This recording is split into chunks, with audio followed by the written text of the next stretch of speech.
प्रशांत टंडन जी, किस रूप में देखा जाए, यहाँ दिल्ली और कर्नाटक दोनों को जोड़ के देखा जा सकता है क्या?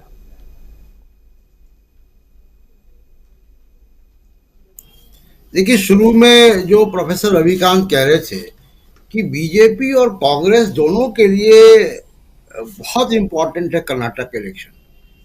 बीजेपी के लिए इंपॉर्टेंट इसलिए है कि बीजेपी का जो दक्षिण भारत का जो गेटवे है, एकमात्र फुटहोल्ड है, वो कर्नाटक है।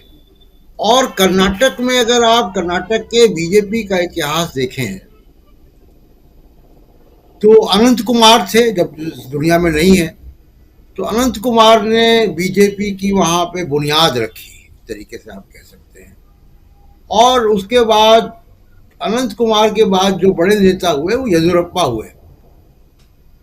अब येदियुरप्पा भी एक्टिव पार्टिसिपेंट नहीं है ये चुनाव में, चुनाव लड़ नहीं रहे हैं। वो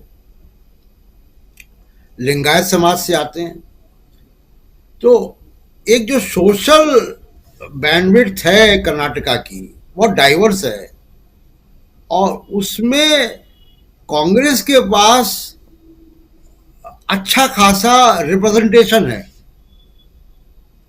मतलब ये बियॉन्ड डाउट है कि मल्लिकार्जुन खड़गे जो कांग्रेस अध्यक्ष हैं और अब नेशनल लाइमलाइट में है और धारा प्रभा कन्नड़ भाषा बोलते हैं, और वो कर्नाटक का हिस्सा जो मराठी भाषा बोलता है तो मराठी प्रभा बोलते हैं, तो मल्लिकार्जुन खड़गे एक बड़ी शख्सियत होंगे कर्नाटक के इलेक्शन में। दलित समाज से आते हैं। डीके शिव कुमार वो कलीग हैं।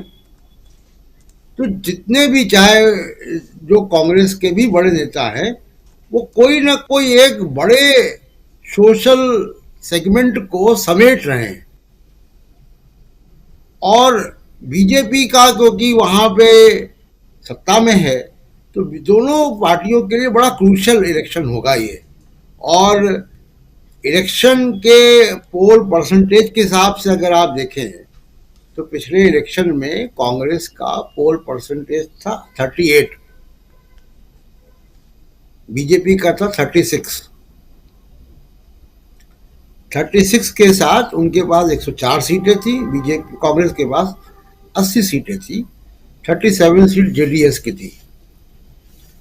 मुझे लगता है कि अभी तो बहुत शुरुआत है, आज चुनाव की घोषणा हुई है, कैसे आगे चलता है।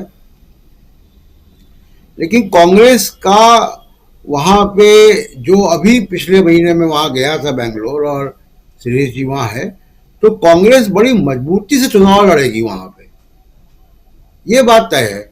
भारत जोड़ो यात्रा का इम्पैक्ट होगा, कांग्रेस वो अच्छा खासा इम्पैक्ट दिखाई भी दिया था कर्नाटक में, तो इन सब का एडवांटेज वहां पे है। और मोदी साहब अकेले कितनी नैया पार करा पाएंगे, देखने वाली बात होगी।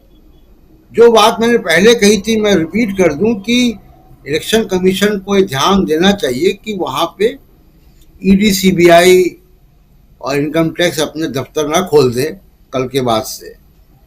तो कर्नाटक इसलिए बड़ा क्रूशल होगा बीजेपी के लिए। और अगर कर्नाटक बीजेपी हारती है तो वहां से बीजेपी का जो साउथ का फुट होल्डर निकल जाएगा। तो बीजेपी, जो कि पहले से ही माना जाता है कि एक नॉर्थ इंडिया की पार्टी है, और उस नॉर्थ इंडिया की पार्टी का जो परसेप्शन है उस पर एकदम मोहर लग जाएगी।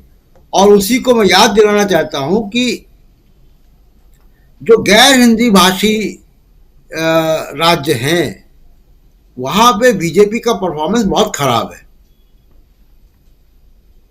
जी। कर्नाटक में पिछली बार जरूर 28 में से 25 सीटें आ गई थी, उसका असर अब इसमें भी होगा कि अगर उनके ऊपर ये मोहर लग जाती कि ये नॉर्थ इंडिया की पार्टी है, तो बीजेपी के लिए उस परसेप्शन से लड़ना बड़ा मुश्किल हो जाएगा।